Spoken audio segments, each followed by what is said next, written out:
Aujourd'hui dans Consomag, les voitures électriques. Le 21e siècle sera-t-il le siècle de la voiture électrique? Sans émissions de gaz, sans rejet de particules et silencieux, on compte aujourd'hui une dizaine de modèles sur le marché automobile, alimentés par une batterie d'accumulateurs. Comment choisir sa voiture électrique? Que faut-il savoir avant d'investir? Décryptage. Les voitures électriques fonctionnent comme des téléphones portables, c'est-à-dire que vous avez une batterie qui se recharge soit chez vous sur une prise électrique, soit sur des bornes qu'on trouve dans les villes.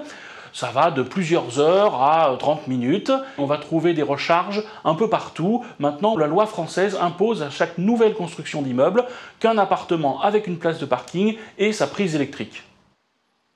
Aujourd'hui, certains constructeurs proposent d'acheter la voiture mais de louer les batteries. Une façon d'assurer la maintenance de cet élément fragile du véhicule et de le renouveler en fonction des évolutions technologiques. Par ailleurs, il faut bien mesurer que la voiture électrique est surtout adaptée à une circulation en ville. La voiture électrique a une autonomie assez limitée, 150 km. Ce n'est pas une voiture faite pour les longues distances. La voiture électrique reste très rentable puisque un plein, c'est-à-dire 100 km, va vous coûter 1,50 € en électricité.